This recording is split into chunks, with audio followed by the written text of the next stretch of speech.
It all began because I possessed some sort of uncanny urge to alter my mind out of realism. I didn't want to take drugs for mere recreation purpose. I did not feel the need to take drugs because I didn't want to remember who I was and to forget my everyday life, like alcohol. I felt as if as long I knew who I was, where I stood as a human on this earth, and if I was aware of my surroundings while I was on a drug, I could tap into the vast sea of mind-altering substances. Within this description, in my opinion, fit marijuana, mushrooms, acid, and what I initially thought salvia. Being heavily experienced with marijuana and mushrooms and knowing myself to have a relatively high tolerance level in my past drug history, I had always felt the need to step it up a notch. I wanted to experience my everyday world differently, and having a number of trips under my belt, thought salvia would be a walk in the park. However, never have I ever thought anything so powerful could come from a legal herb, and never did I think I would embark in a 15-minute psychologically catastrophic ride with salvia. While taking salvia the first couple of times on my vacation to LA, it seemed I was the only one of 4 friends who wasn't feeling any profound effect. Everyone around seemed to be describing the same feeling. That of lightweightness, a feeling of hysteria and a sense of time distortion. At this point in time, however, I was only concerned with getting on the same level as them and experiencing this wondrous majesty. I decided to try again a few days later back at my friend's apartment.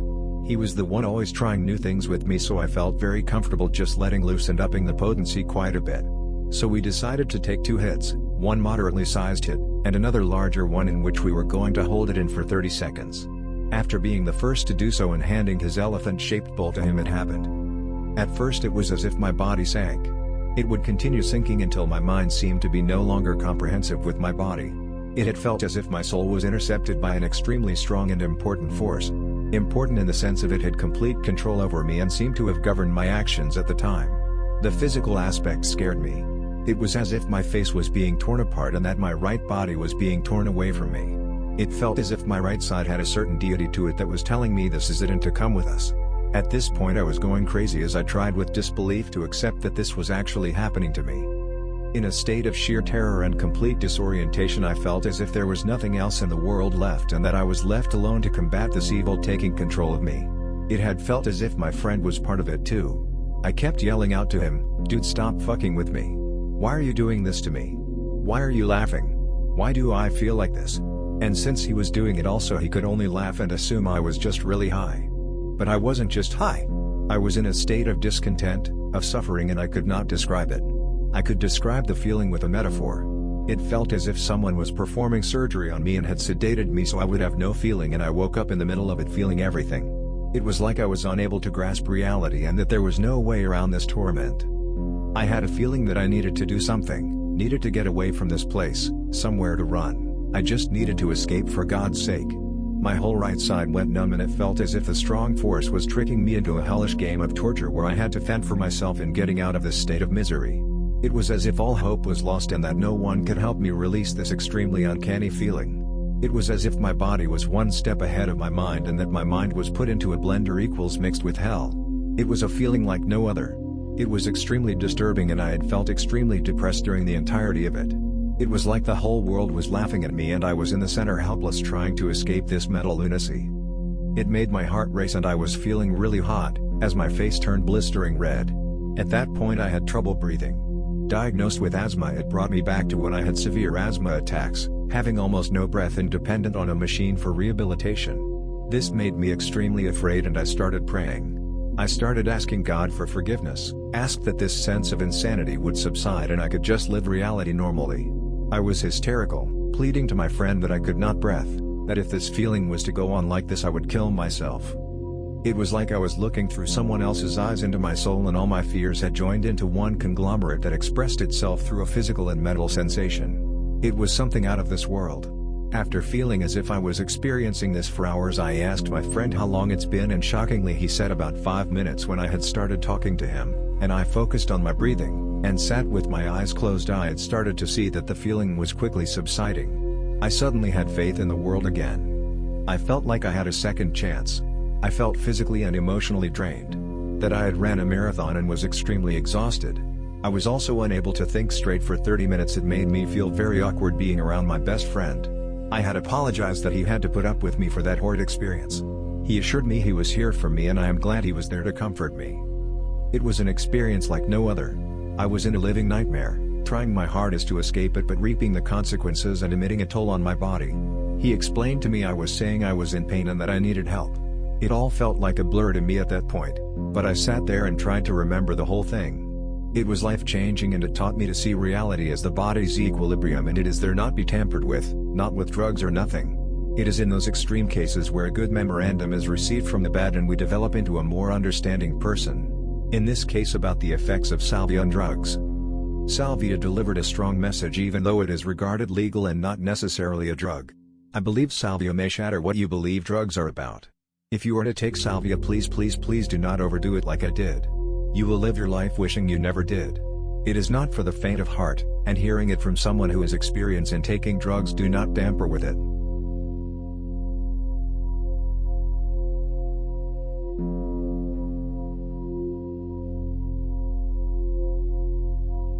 I'll get straight to the good stuff and sum it all up later, because I hate when people drag on with nonsense.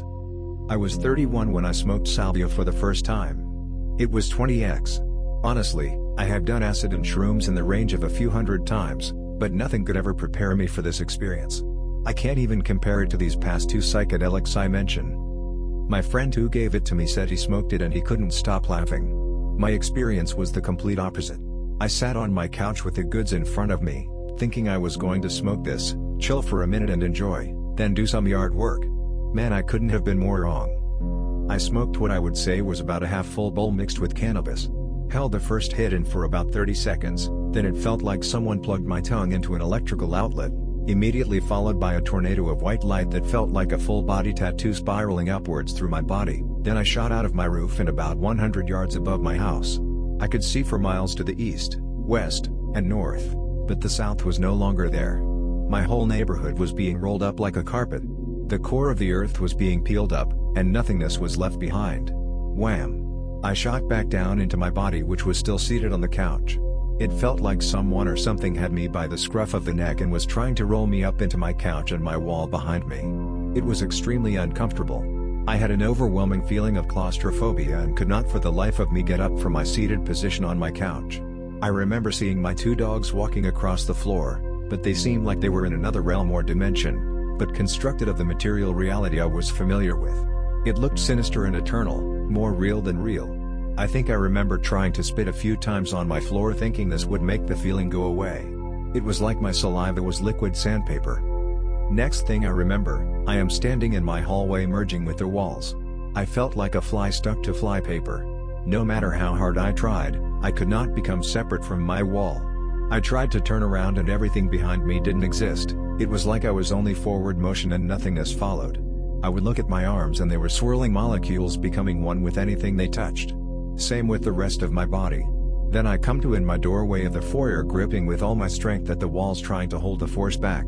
By now I felt an entity, what I perceived as the angel of death, pulling me towards my front door. To my right it seemed like an endless tunnel made by its wing. I was pleading, hold on. Hold on. I'm not ready yet. Hold on. This entity seemed to have no emotions and was carrying out an order he would have no personal concern with, like he had seen people in such a state of confusion like mine countless times. I pleaded, I have to call my wife, she's at work, please. Have you already taken my wife? I asked. It replied in a nonverbal language that was louder than words. We are taking everything. I kept trying to resist the force with all my strength. I have now been pulled to my front door and peek out. It seemed like the neighborhood was gone. But I can't remember. I then remember feeling like I had been lifted into the depths of the universe and was surrounded by darkness. Off in the far distance was a swirling black hole surrounded by a color wheel of light, and it seemed to be pulsing with a red light in the hole. I perceived this as God, and I have been a devoted atheist for about 15 years. One hit of salvia is all it took to make me believe in something more, something we as mere mortals can never comprehend. By now my body was being sucked up into the vortex and leaving my mind behind to pine away at what was yet to come. My judgment. I pleaded to let me have my physical life back repeatedly, but was never given a response of any kind. My mind was left alone in the infinite darkness, the scariest feeling I have ever had. Next I found myself standing by my bookshelves feeling like the books were all swallowing me in a never-ending wave of two-dimensional brightly colored plates or tiles. It was so beautiful but yet utterly horrifying at the same time. Then I heard the chanting of my first and last name, which started to sound like it was made of sand, and made it seem like the whole of my being in this realm was made of sand. I had flashes of memories I never knew I had, then an overwhelming sense of déjà vu, then a feeling like I was being cradled by some maternal entity, a giant head of my mother maybe, then it felt like my head was tenfold, then I felt like I had been in this other dimension before. It seemed like it summed up my whole life into a couple of thoughts or billions thoughts summed up in a matter of seconds, that which constructed what I knew of as consensus reality. I felt like I was a speck of dust attached to my infinite self or transcendental other, like there were a billion different versions of myself, but I was stuck in a vacuum of space and time which was trapping me here. Then I heard the chanting of a word that sounded something like Hoyawahibinbonga. Next I remember standing back in my library staring at my tile floor and my dog staring at me. I was so glad to see something living that I recognized. Then I immediately had the feeling that my dog was the devil behind this cosmic joke. Most of you know what I'm talking about when I mention the paranoid feeling that everybody is playing a joke on you. Then I stumbled around my house chasing my dog, everything disappearing behind me still. Then I saw both my dogs in the kitchen. Then it dawned on me that I had smoked salvia. I sat down on my couch as sections of my living room fell back into place one by one. I clutched my heart and noticed it was racing like crazy. I was covered in perspiration. Then I had the overwhelming feeling to get outside. I sat in my chair in the backyard trying to figure out what the hell just happened. I could see energy fields surrounding everything I looked at for about an hour. I was dizzy for 3 days afterward. For example, every time I bent forward, it felt like my body kept going. The whole next week I had a very humble feeling and was seeing the world through a new pair of eyes. I was aware of all the things I took for granted. I've read that salvia is used as an antidepressant. I couldn't agree more. All my petty worries were gone and I loved life for what it was, knowing at any second it could all be ripped away from me. I don't know what to make of this experience and what its significance is, other than it made me believe that there is something more out there and we are but a stage in the process of becoming God. If you Google New York Times, when a brain scientist suffers a stroke, this is a neurologist's speech on a stroke she had where there was a hemorrhage in the left side of her brain. It took her 7 years to recover. It's crazy how her experience of her stroke is so similar to many people's salvia experiences. I guess salvia shuts down the left side of your brain or something, and the right side takes over. I don't know, but it's life-altering. I have smoked salvia many times since that first overwhelming experience, although with extreme caution. When I feel it start to take me, I panic and exhale. I have learned this is the best way to smoke it, in light doses. I take a hit, hold it in for about 15 seconds. I repeat this process every 5 minutes. I have extreme sharpening of vision, and sometimes I can see auras of the people and things around me. Sometimes it makes everything two-dimensional. When I say this, I mean physically and mentally. For instance, my surroundings turn into layers stacked together, and when I am sitting in my living room it seems like I am at the edge of the universe in my little room, back to back with other realities right outside my little room. My thoughts lose sense of space and time, kind of like my life flashing before me in an instant. For example, I can think of a haircut I had when I was in 6th grade, a shirt I wore in 8th grade, an earring I wore in high school, a TV show I watched at such and such age, and on and on. But all of these images of these memories I conjure up flash at lightning speed and curly Q off into infinity. I remember typing in my journal while I was on a low dose I feel like drop of grease on the tip of Satan's jerry curl. Words can't do my experiences justice, and I'm sure I sound foolish trying to explain. I know when I smoke with my wife in the room, I can see her soul. I also see these zipper heads some people speak of, like heads of people traveling through the darkness like a zipper pulling their reality behind them. All these people posting videos their experiences online will be the reason salvia will soon be classified as a Schedule 1 drug. Sad but true, and it's too late to do anything about it, except go on eBay and buy you a few plants and grow it yourself and risk the consequences. I think we have a lot to learn about ourselves and our souls with this plant. Ever since I was introduced to it, I have been obsessed with its mystery. Please take extreme caution when using this entheogen, it literally launches you into another universe.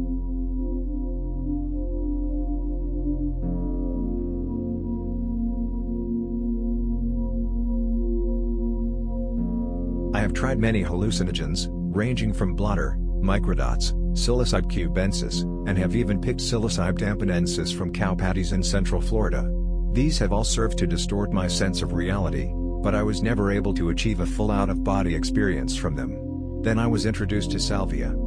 A friend of mine attained an ounce of 10x from an online retailer, and offered me a couple grams to smoke. I was told that it was, at that time, a legal hallucinogen, and was therefore not very convinced of its potential power.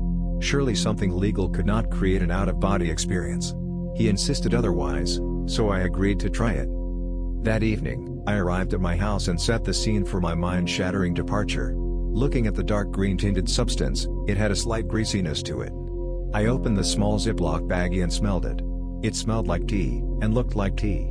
Very finely ground vegetative matter. I was not impressed. My friend who gave it to me was a seasoned psychonaut. I trusted his word, but this stuff just looked pitiful. I figured at most I might see some pretty colors, or a calm body high, maybe some closed-eye visuals. I settled down with my bubbler, with the lights dimmed. Some trance music was playing in my headphones. I was all alone except for my dog, that was asleep on his bed in the corner of the room. With a loosely packed bowl, I took a normal-sized hit and breathed in deeply, and swiftly exhaled. The salvia exhibited a rather minty aftertaste. A strange sense of familiarity took hold, almost like déjà vu. After setting the bubbler down, I leaned back against my bed and closed my eyes. The first sensation was that something was indeed happening. It felt like I was on an airplane taking off from a runway. A series of visuals immediately formed in the distant background. An array of mountains, stretching across the horizon, appeared. They were growing in size, and cascading towards me rapidly. More mountainous arrays followed behind and above the initial array, but offset slightly, so that their peaks were in line with valleys of the ones beneath. Seconds passed, and I was enveloped by the impact of these visuals. I then found myself transported to some kind of arena. There was a massive dome covering everything, with colorful lines running vertically from the floor to the ceiling, terminating into a single point at the top of this enormous structure. A lively commotion seemed to be happening all around me, but I could not focus on anything. Then, a series of green vines started growing from beneath my field of view. Meandering up, they were very much organic. Laughing, I grabbed onto these vines, and felt them physically. Smaller shoots would unfurl and twirl around my hands. I felt weightless, and could climb higher and higher. Sadly, the visions started to fade, and I opened my eyes to find myself in my room, hands in front of me, making climbing gestures, hoping to grasp onto this newfound, fleeting trip I had been on. I wanted more. With haste, I grabbed my bubbler and took a second hit, and placed it down. This time I kept it in for longer. I so very much wanted to return to wherever that place was. An intense giggling took hold of me, and I leaned over and slumped onto the floor. Before my very eyes, a sprawling city erupted from my carpet. Minuscule in size, it had a bustling sense of industry and sound coming from it. Tiny people rushed into the streets, and a parade ensued. Crowds of these little people hurried towards me, and cheered at me from below. My presence was the pinnacle of this affair, and I was their god. They were full of delight and praise, and they threw their hands up at my giant, grinning face. The feeling was magical. Moments passed, and they began to slowly vanish. I could tell they were sad to see me go. I can only assume I was vanishing from their perspective as well. After the city disappeared entirely, I softly ran my hands over the carpet. I missed them. I sat against my bed and pondered these events for about half an hour. Completely astonished. I still wanted more.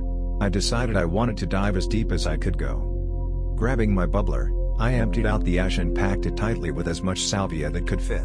Taking several deep hits, I held the last one in as long as possible, and laid back onto my bed. Immediately, a crushing sense of doom took hold. The walls in my room started to molt layers of thin, rubbery, transparent sheets. They sloppily draped over my paralyzed body, and I felt myself being rolled up like a spool of tape. My last thoughts were of dread. I pictured all that I knew, my dog, my life, everyone in this world, were being crushed in between the layers of this winding motion, and it was all my fault. I had the sense that my entire life was just a single thought, and this oblivion I was headed towards was inevitable. There was no more me anymore. Well, not my body, but I still had awareness. Even that seemed to shed its value. I was simply a helpless observer, being torn and twisted by this unknown force. The binding of this vortex became so dense, I must have come to the realization that this was how it has always been, and this is how it will forever be. I succumbed to this. Whatever I was. A floating point in space and time, the starless universe shrouded around me, and I was a completely naked spectacle of a being, devoid of all emotion. Slowly, waves of energy started flowing over me, pushing me softly from side to side, rhythmically, and I felt calm. An emergent phenomenon started to coincide with the waves, and I could hear music.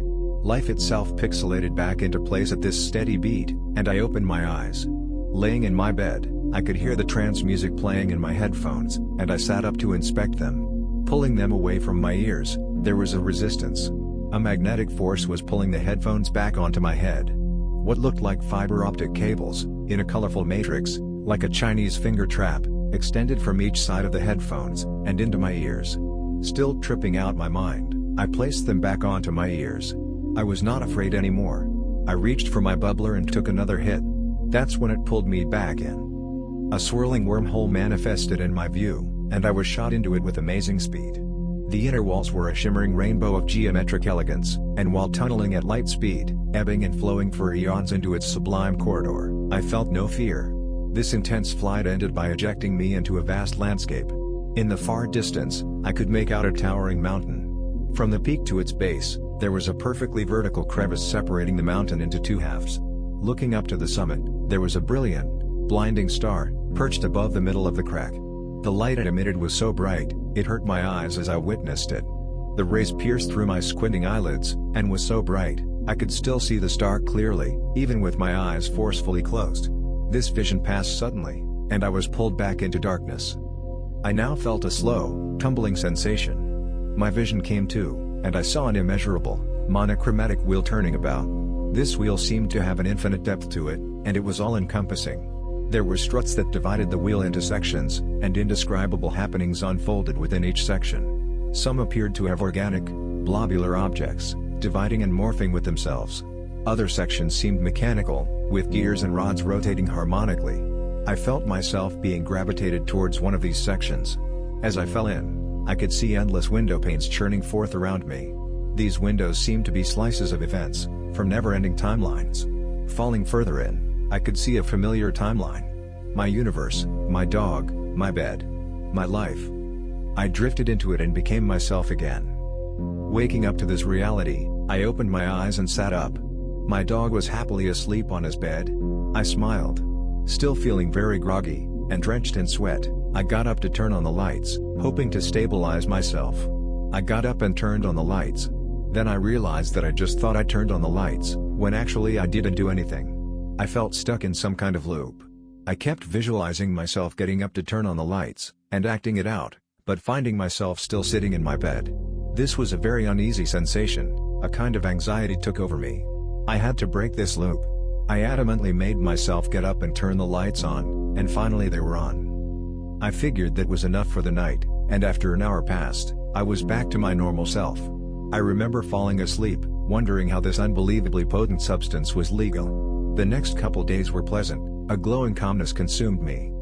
The next week I attempted to try Salvia again, but was unfortunately my last. I took only a single hit. I remember seeing an ominous open-eye visual. A mandala appeared in front of me, and solidified itself into my visual field. In the middle of this mandala, was an opening. 3 undefined beings peered in from the opening, and gazed in towards me. No matter where I looked, the opening was locked dead center of my field of view, and I could not escape their gaze. I felt as if these beings were aware of my perception, and I could not infer a friendly invitation from them. Their intentions did not seem evil, but certainly not friendly. Eventually, this uneasiness subsided, and I felt that Salvia was just too strange and unpredictable for me. I am happy to have experienced it though. I wish all who embark on their journey with this incredible herb, a safe, spiritual trip. Thanks for reading.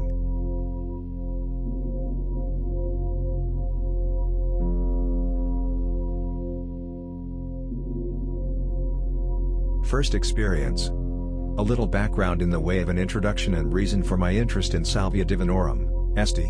I'm in my early 50s, and though I have an extensive history with mind-altering substances from earlier in my life, I've imbibed minimally for over 20 years. My use earlier was spiraling out of control with attendant problems including failed dysfunctional relationships, inability to function in a straight job, a DUI, and felony charges. After a short sharp shock of a wake-up call, the years of moderation have been very good to me. I have a wonderful, comfortable, secure life with a wife I love and rewarding job that I feel blessed with. I have pets, friends, and hobbies I enjoy. In spite of all this, I also feel a little bored spiritually, but I'm abundantly aware that messing with all the good things in my life isn't the way to alleviate that feeling. Pointless drama and reckless inebriation aren't what I'm looking for. For some time I've also been acutely aware that I've peaked as a viable organism and I have less of my life in front of me than I have behind me. I'm accelerating toward the end of my life with each decade passing exponentially quicker than the last. I watched my father die several years ago and my mother is old with increasing infirmities, which means I'm about to be on deck for my turn. I'm shocked when I see my brother or see myself in a mirror and see a middle-aged man. I've been struggling with the fact that in the not-too-distant future I will no longer exist. I'm also a little afraid of how that process will unfold. I think somewhere in all that is where my desire for something profoundly mystical in my life is coming from and why lately I've been missing the mystical experiences that came from psychedelics. I have advanced degrees in a social science and work in an academic setting. I still can't handle a straight job. Haha, but have serious doubts about organized education, and organized religion, and organized sports. Haha. My sense of mysticism is based in an objective, empirically verifiable reality. Sort of like mystical states are real, but it's not a good idea to astral project in front of fast-moving traffic or off of precipitous drops. I've been reading up on SD for a while now and decided to try it for the first time a couple of days ago. After riding my motorcycle out to an isolated patch of woods where I enjoy meditating, I set up a low-slung folding canvas camp chair, got comfortable, and centered myself. I took out what I thought to be a small pinch of 35X extract. I clearly didn't grasp the potential of SD, but it ended up being slightly more than I could hold in one hit. The effects came on with a rush as I set down the pipe after the second hit and I quickly lost touch with consensus reality.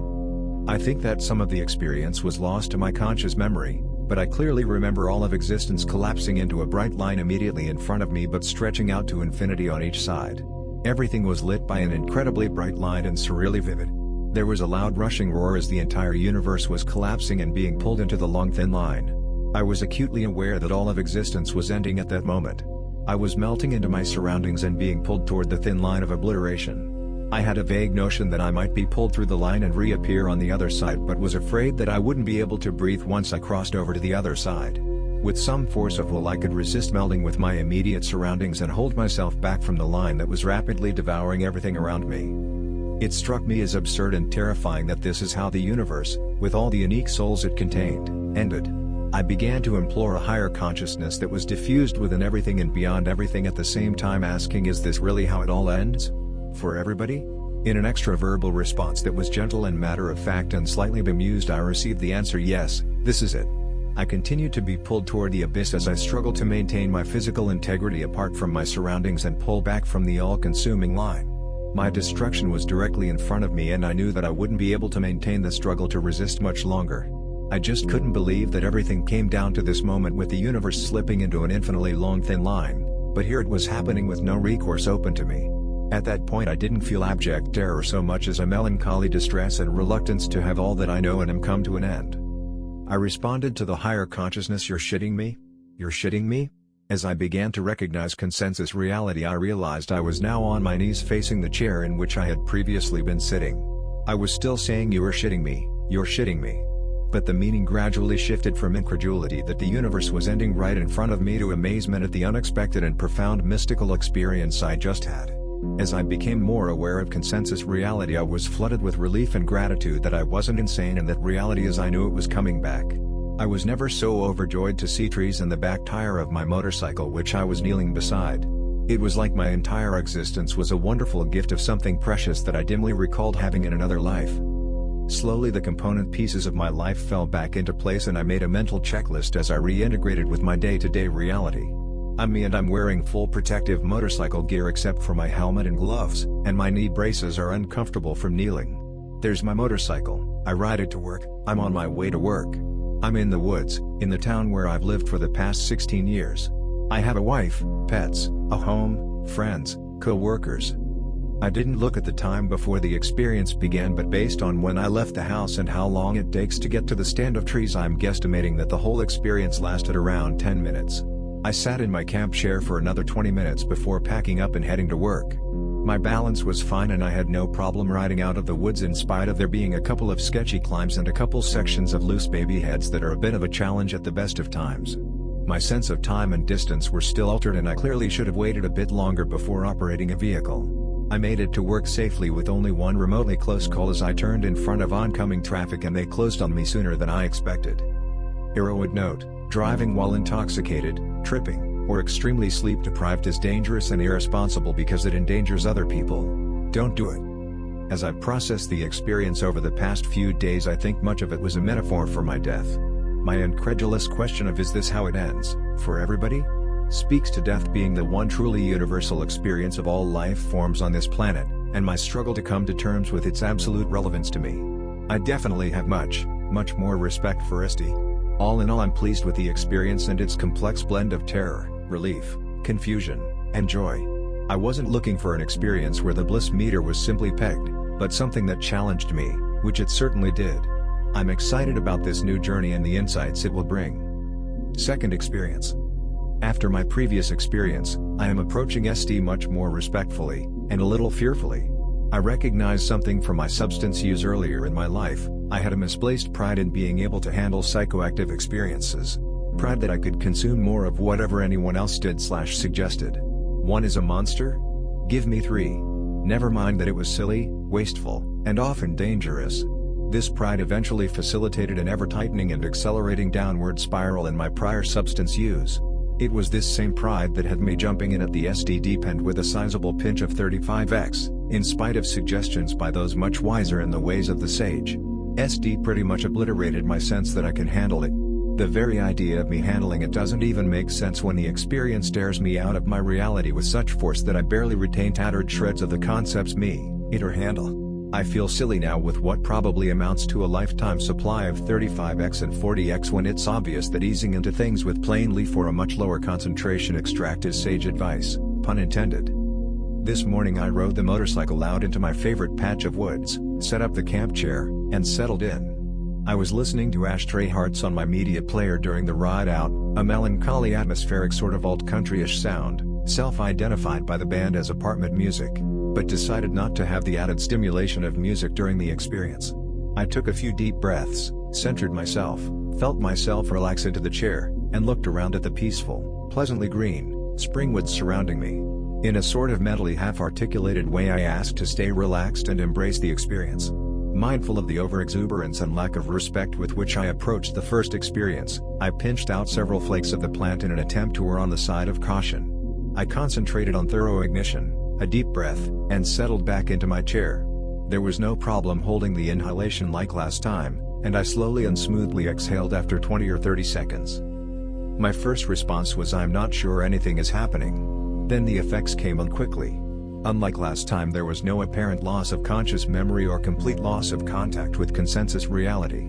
As the effects intensified, I suddenly realized that I was hurtling toward the same obliteration of consensus reality that I experienced before. I had the sense that I was going back to the exact same surreal, vibrant, dense, inorganic, cartoonish, fast food plastic decor place or alternate reality. I felt a sort of dissociated panic and did not want to go there again.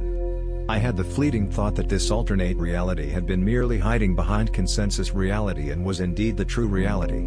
I struggled mightily to maintain my increasingly tenuous hold on consensus reality. Looking around wildly, frantically repeating "this is real," I visually grounded myself by focusing in rapid succession on a tree, my feet, the sky, my motorcycle, a tree, my hands, the earth. If I focused on anything for more than an instant, I could feel myself being drawn into the other reality, which I resisted with a panicked urgency. There was a rising fear that the visual grounding keeping me in contact with consensus reality was being overwhelmed by the pull of the other Salvia reality. I felt the urge to get up from my chair and move through my immediate environment, touching things to make it more real, but, oddly, thought of descriptions of the experience I read recently that said people hurt themselves that way in the absence of a sitter. It was as though I was physically being pulled out of consensus reality, where I wanted to stay, and squeezed by a great all-encompassing pressure into another reality, which I wanted to avoid. To bolster the visual grounding, I started grounding myself with conceptual elements of my personal consensus reality. This will be over soon. On the internet there is a forum of people who have also experienced this. I participate in that forum. I exist in a reality distinct from this altered experience. That reality contains a myriad of objects, devices, creatures, and people with which I regularly interact in a vast variety of settings. I have a media player that I download music to. I ride my motorcycle exploring the area, alone and with friends. I just installed a manual switch to control my motorcycle's radiator cooling fan. I just put a gate in our back fence so I can walk my dog in the field behind our house after dinner. I found the switch for manual control of the cooling fan on my motorcycle particularly grounding because of my participation in the causal chain of riding the motorcycle, internal combustion causing heat, which needed to be dissipated, by running coolant through a radiator, with air flowing over it, when I threw the switch. It was as though the alternate reality pulling me in was overwhelming in its threatening, alien intensity and frightening unidimensionality. I felt that if I could ground myself in the rich complexity of my intricate interconnections within my personal consensus reality, it would keep the vibrantly colored but ultimately oppressively sterile alternate reality from overwhelming and consuming me. As the effect waned, I felt relief that the threat of being consumed and the struggle against it were over, and immediately thought that certainly isn't recreational. I wondered if SD is something I wanted to continue to explore, since my reaction to its effects appeared to be immediate avoidance and struggle. I was disappointed with myself that I couldn't surrender to the experience, let alone embrace it. Instead, the instant I felt the alternate reality pulling me in, I fought against it from the depths of my being. I thought, why am I so resistant to the ego death that comes with this experience? And it immediately struck me that I have the same visceral resistance to my physical death as a biological organism. In a clear display of pride, I was embarrassed that Mr. I can handle my substances not only can't handle it, he craps his metaphorical and metaphysical pants and runs screaming for the exit. Recalling my issues with space/time on the ride to work last time, I sit in the camp chair a bit longer, enjoying being in the cool greening woods and the lingering mild psychedelia. I eventually pack up and explore a new route out of the woods, since the creek bed I typically ride through has been closed off by a large tree that got washed away and lodged between the banks. Controlling the heavy dual sport motorcycle over the varied terrain seems effortless and oddly disconnected. I bounce over a railroad track perpendicular to the rails, bust through the brush choking the right-of-way, ride through the roller coaster dip of the creek bed beyond the tree barricade where it stabilized into a moderate U-shape with fist-sized limestone chunks held in place with chain-link fencing, and ride along the sketchy side hill of a large drainage channel on my way to the road. Someone has their chestnut horse, shining in the sun, on a picket in the lush grass on the far side, and a brilliant white egret lifts up into the air from the narrow stream that meanders in the broad bottom of the channel. In my office at work, it occurs to me that the things I desperately recalled in order to ground myself in consensus reality are precisely the mundane day-to-day things I don't want to lose through death. I feel ashamed that I find myself being annoyed at some of those same mundane repetitious aspects of my life. I'm suddenly crying as I write this. I'm ashamed that I don't fully appreciate this wonderful multifaceted gift that will end all too soon. I'm sobbing and have to close my office door lest people passing think I'm losing it. I know it's inevitable and right that I die, but it's obscene that I don't even begin to fully appreciate this incredible and ephemeral gift I've been freely given. More sobbing. I feel better and have my office door open. For being disappointed that I didn't go deeper, this SD episode sure seems to have jarred loose some things and circumvented my relentless, pseudo-intellectualization in favor of some genuine emotion.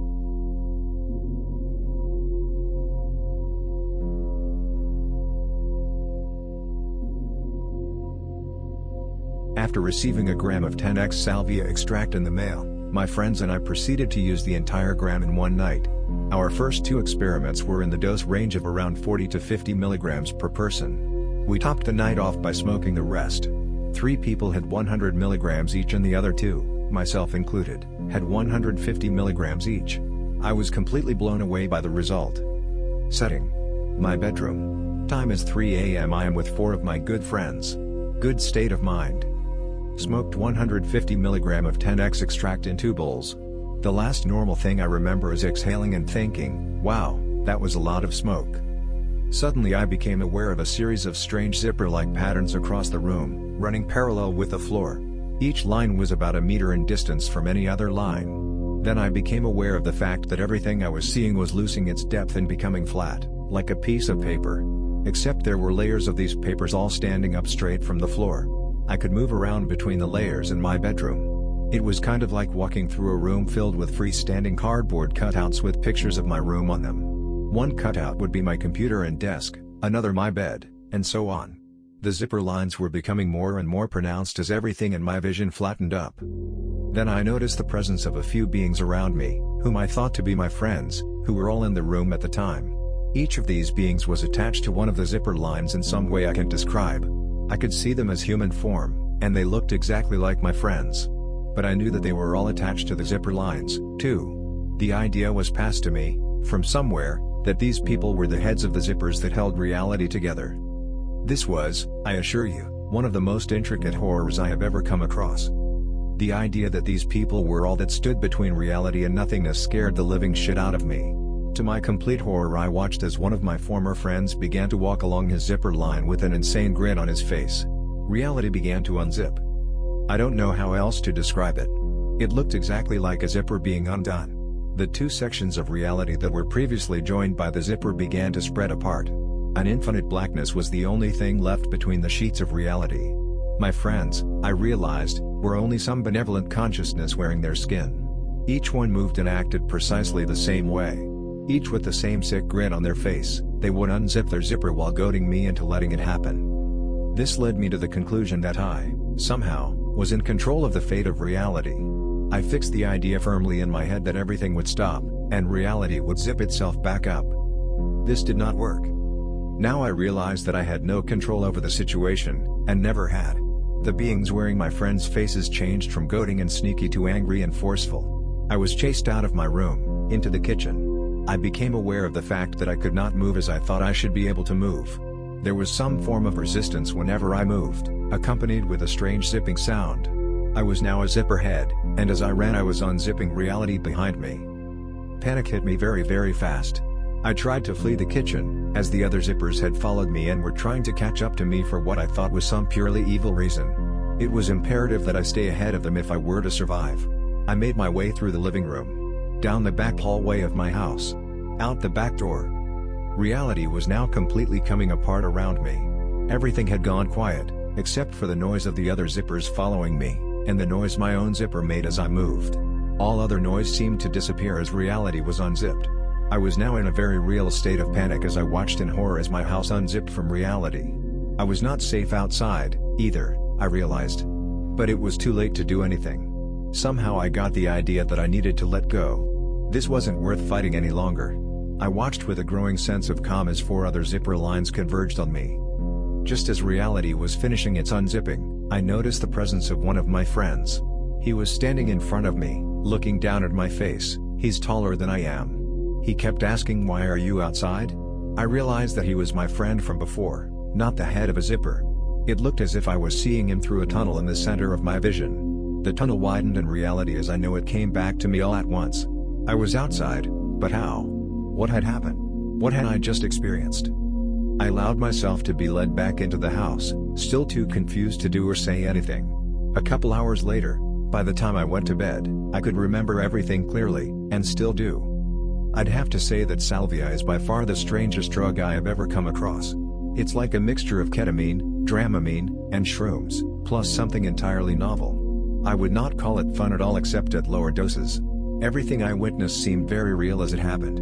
I remember having the thought, which scared me, that the zippers of reality had always been there, and I had always been the head of a zipper.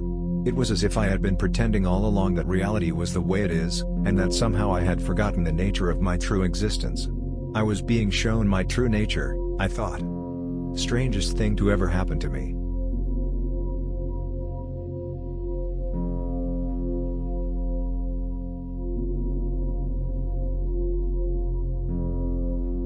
September 11, 2002. The Maiden discovers hedonism. Warning. The lesson which I learned from Salvia may be considered offensive. It is politically and socially incorrect. You are reading this report of your own free will. Substance: Salvia divinorum, tincture. Dose: 4 droppers diluted, sublingual, 5 minutes.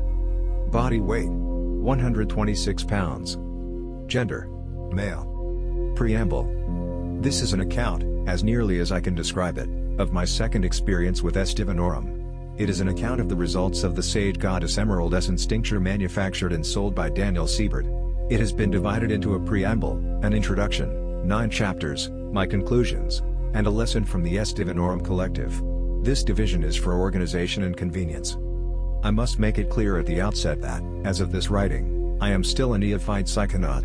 Never have I ingested any recreational or spiritual psychoactive of any sort, other than S. divinorum. Being in full awareness of the intensity of the experiences which are often evoked by this psychoactive, nevertheless, I freely and willingly selected S. divinorum. Introduction. The popularized impression of the effects of S. divinorum, according to the user accounts I have read, did not prepare me for the chemical. It was not a matter of the intensity of the divinorum experience, but rather, many of the things which did happen did not seem to parallel the common accounts so neatly.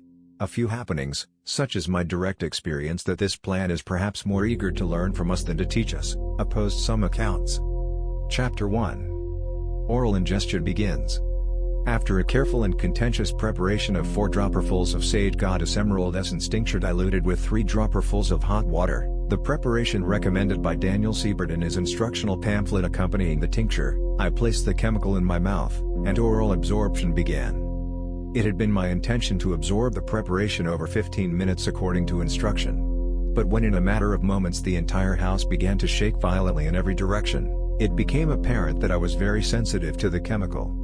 I swallowed my preparation after only 5 minutes in order to prevent entering a space too deep and involving for my personal safety as a neophyte psychonaut, who had chosen to forego the bother of a sitter. I now regret having been wasteful of the divinorum chemical. Perhaps I should have heeded my intuition to use only half the amount of tincture, for such would have been all that was necessary for me to arrive at a suitably powerful experience. Chapter 2. The Earthquake and the Cosmic Wind. Muscular control was not reduced, but the maintenance of my balance was difficult because the shaking of the room was comparable to an earthquake. Yet I managed to remain on my feet and keep myself from stumbling about, amidst my disgust at having to endure an experience which I considered to be unsatisfactory and amicable only to the juvenile thrill-seeker. Seeking to shape the experience by listening to a series of mp3.com artists, whose web pages I had previously arrayed on my computer desktop for immediate access, I donned my headphones, turned off the light, and reclined closed-eyed on the nearby couch. My mind was anything but quiet. Rather, the imagery and impressions, paradoxically distant and fevered, were falling by at racetrack speed. Kinesthetic gravity distortions and spontaneous visualizations of unusual characters streamed through my awareness like some cosmic wind, eternally ready to strike. Chapter 3. A ghostly whisper out of dark space. It was not I who traveled to that secret garden which lighted outer space by the glowing of the leaves and vines and strange things living and moving within it. But rather that garden, without moving from its peculiar space and station far outside our reality, came to meet me, and I was between this world and that one. Within this conscious and sentient garden I apprehended strange creatures and happenings. 2 elderly women of psychotic temperament, witch-like and grotesque in their atmosphere, laughed as they looked at me and told me queer things I cannot remember. Gravity and space twisted over my reclining body from right to left, and formed into a massive flower which bent down towards me and closed its large, poisonous, oddly colored petals around my left leg to suck on it gently and perversely. Did I feel the pressure of those petals on my leg, as I apprehended that the flower had thoughts and a personality? The leaves and vines stretched in a tall arch over me. 2 gray wolves who walked on their hind legs, one wolf at my right and the other at my feet, emerged from the darkness of a deep forest of mystery, and spoke to each other as they looked down upon me and wondered. The garden faded and I found myself in a dark space wherein glowed a distant door to a higher and deeper level of inebriation. To my left an unusual and oddly colored, robed guide told me, with a note of disapproval, that I was not fit to pass into the fullest realization of the divinorum domain, but would instead remain in the lower levels. Other impressions flashed by, including 2 or 3 elfin creatures of gray and green and purple, and things I cannot remember. Unseen sentience moved all around me. And all the while the plants were alive and thinking, knowing my presence in this place, and knowing me. Chapter 4. A spacecraft to the other world. 2 or 3 times I opened my eyes and turned on the light. Though I could not see them, I could still feel the glowing green leaves and vines surrounding my awareness, as though my reality were a circular space framed by them in their peculiar sentience. Vision itself had taken on a greenish hue. Though my rational mind knew the truth of my situation and thus held in check any psychological discomfort which might have manifested, the continued quaking dramatized the growing impression that my house had become an extra-dimensional spacecraft of which I was the passenger. No longer was I on the ground. Somewhere in dark and unseen reaches I felt the flashing and glimmering controls, as I stumbled across the floor of my living room in a state between fear and déjà vu. I knew the spacecraft was rocketing me towards some unknown and tangible destination far outside of our world. But I knew I would not reach the extra-dimensional destination on this night. Read my second account. This was both a comfort and a disappointment, for though I knew I was not ready to exit this reality, I felt the lingering sense of the unfinished. The house continued to rocket and roll through the blackness, surrounded by the strangeness of deep space, far away from Earth. Chapter 5. Rubber Sex. The dark ambient music to which I had been listening had failed to exert much significant control over my experience. Perhaps I had been misguided when I read it was necessary to listen only to gentle music so as not to overpower the divinorum experience. To the contrary, the music was what was being overpowered, and upon switching to bombastic EDM tracks, my mind exploded with an orgy of emotion and enhanced sensation which was vastly entertaining. Audio was noticeably enhanced. Analog synthesizer sounds were so dimensional and unrestrained that I could almost bounce myself against them. The ability to receive music within myself was also very much enhanced. Boundaries had been removed and the music was pumping inside and around me. I felt as though my personal space had become a huge rubber ball. In correspondence with the music I was listening to, rubbery and overinflated sexual emotions ballooned throughout my mind and gut. The entire experience of sexuality was grotesquely and delightfully fattened, and surrounded and penetrated me in 3 dimensions. Chapter 6. Intercourse with the Salvia Maiden. It was upon this monstrously sexualized emotional journey that I met, through hypnagogic vision, what impressed me as the Salvia spirit. I could feel her plant-like aura and personality, an impression which was most unusual, for, though she took the form of a human, she most definitely was not human. From here on I shall refer to the Salvia spirit as the Salvia Maiden, or the Maiden, for this very feminine and beautiful spirit was gentle, delicate, and modest. She was not a lady, for she was young and a virgin. During this vision I found the Salvia Maiden and myself flowing into an absorbing sexual union, played out in a colorful, glowing, decorated garden, with hues of green and gold and purple. The Maiden had no innate capacity for human sex, but she, now unified with my consciousness, internalized my experience of it. Modest though she was, the Salvia Maiden became driven by this new and unfamiliar thing called human sexuality, engrossed and fascinated by feelings and actions and every aspect of an indulgence so frightening and wonderful to her. As a plant, she was entirely unfamiliar with sex. But my obsessive approach became too forward, and she melted into the earth when shyness and modesty overtook her. Chapter 7. The Maiden discovers hedonism. The Salvia Maiden did not take the role of a teacher in any direct sense. Though I was introduced to her world and witnessed the things within it, rather than my journeying there, after sexual union the Maiden journeyed into my world by entering me more fully, coming to share my consciousness. Within the context of my unique personality and perceptions, in a state of mesmerized playfulness, the Salvia Maiden feasted upon the pleasures of music and my own emotions with a startling voraciousness and wonderment. The Maiden had discovered hedonistic joy, running from emotion to emotion, exploring my reality with the glowing feverishness of a child released into a circus of stimulation. What was even more fascinating was that she brought her own tastes with her, which were very similar to mine, a thing which became apparent as she decided which sounds and music and emotions she preferred more, and which she preferred less or not at all. She was hypnotized by synthetic sounds which were deep, round, thick, bulbous, symmetrical, and intense. Like a child fascinated with balloons and big rubber balls, she gravitated towards songs exhibiting the fat sounds of the 1970s analog synthesizers so essential to modern dance music. Chapter 9. She didn't want to leave. The experience faded all too soon. More than 2 hours had been lost in what seemed like a matter of moments. Saddened by the shortness of time, and still deeply thirsting to experience life, the Salvia Maiden felt a bittersweet childlike longing to remain at play forever. She didn't want to leave this world. The last thought of the Salvia Maiden upon coming down from the experience was, "I like him." This statement was a conclusion regarding her chemical and psychological interactions with my unique makeup. The consciousness invoked by the chemical seemed to have an innate compatibility with my inner quality of being, and my manner of understanding and enjoying the world. But the journey was over. The Salvia Maiden had returned to her world, my house had returned to earth, and the forest had faded away.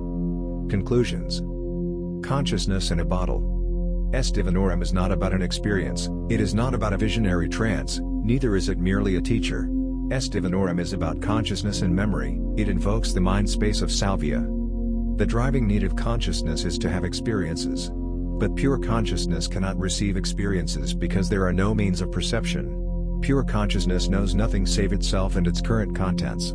The desire of divinorum is to unite with creatures in possession of a sensorium, so that it can have perceptions and experiences. Divinorum seeks to know our memories and imaginations and sensory intake, as and how we comprehend them. We who use the chemical, place into ourselves a copy of the living divinorum mind.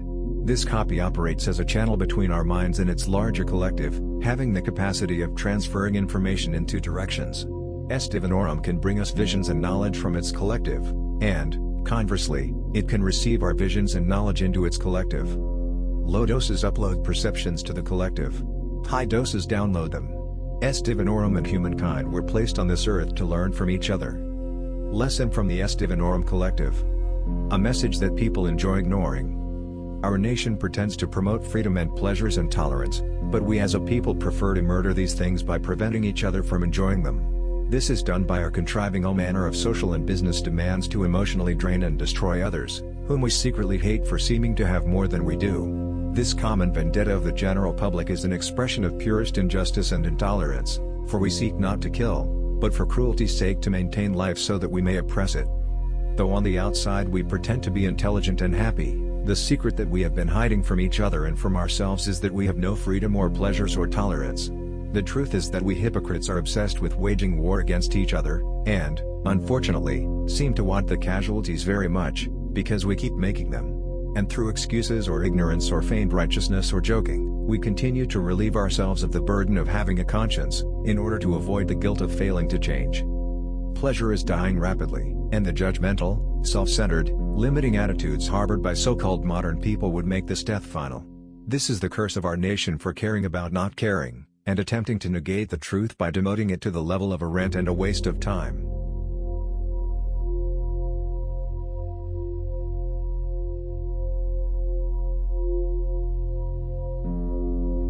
First, a little background on myself.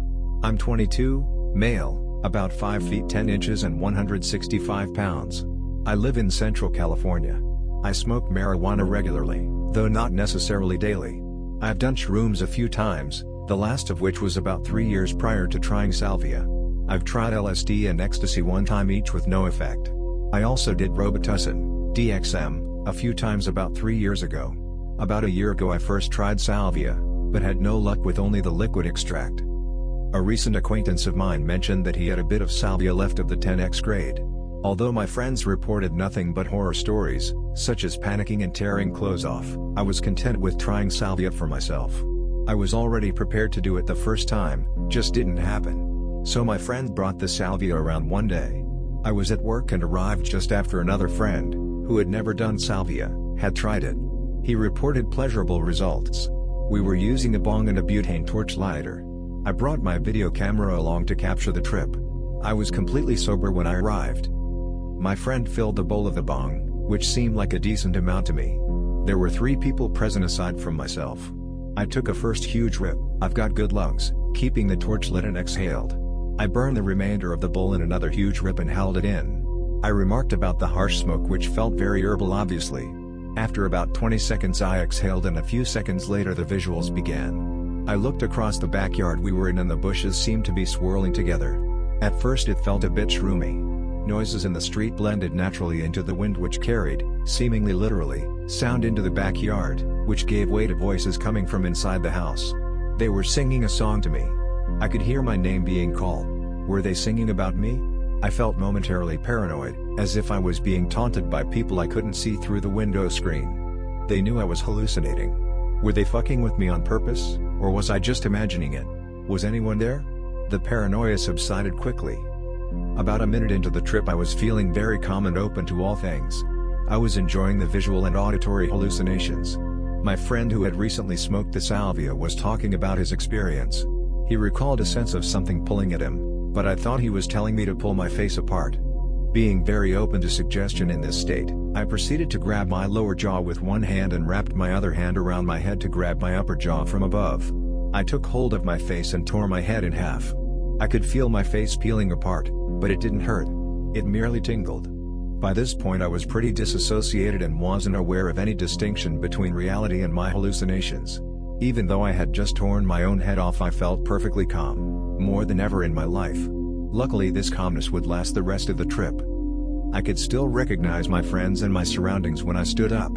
Apparently I stumbled a bit, as I had little control over my motor skills. I leaned against a post and soon felt that I was merging with the environment. I was becoming part of the house and my body was extending from the ground, as if I had grown there like a tree.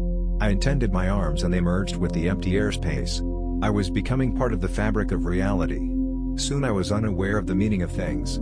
I could see the table, but had no idea what it was for, nor did I care.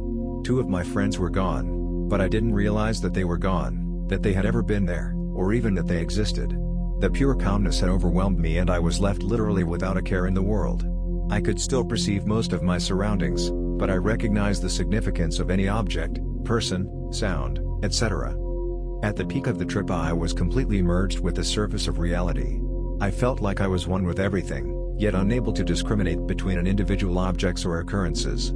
Suddenly, though still completely calm, I looked up and saw the surface of reality extending into the space above me. Simultaneously I looked down and saw myself fused with reality, looking up in awe. I turned to my friend and asked him what was happening, to which he replied, "Oh, it's the end of the world." I felt content in knowing this, as if this was the nature of reality. I felt that the end of existence was just supposed to happen right now, at that very moment. I was faced with total non-existence, yet remained totally calm and satisfied. I looked up again at the surface of reality and realized that it was being pulled or stretched by some force. It was as if the surface of reality was a sticker and someone was peeling it from the paper backing. My friend and I were at one corner of reality, the last part left stuck to the backing of existence. Finally I felt myself being torn away. The same tingling sensation that first came over me when I ripped my head in half was now filling my entire body, at least the part that I could distinguish was my body from the rest of my surroundings. The tingling sensation became more intense and I felt that my entire being was being torn apart at a molecular level. It all felt so right, so perfect. My essence was entirely obliterated and suddenly I became aware of reality. It was as if someone flipped a switch and the trip was over. I still had mild hallucinations for a minute or two, but the drop from peak was abrupt, yet easy to handle. For about the next half hour I felt high, like I had just smoked some weed, which I hadn't. I immediately reviewed the tape. I couldn't recall anything that had really happened after I stood up from the chair. I realized after the experience that the voices I heard taunting me from the window were just sounds from a children's television show. The tape showed me alternating between a huge grin and complete lack of expression. I would tilt my head back with my mouth open as if I was about to burst into laughter, then suddenly stare forward, blank and emotionless. Needless to say, this was the most exhilarating experience of my life thus far. Now I recommend Salvia to those interested, but I still stress caution. One should be informed thoroughly about the effects of Salvia, as with any drug, before trying it. Complete destruction of reality is not an experience to be taken lightly and I'm sure not everyone could handle it. Be prepared, be open, always use a sitter.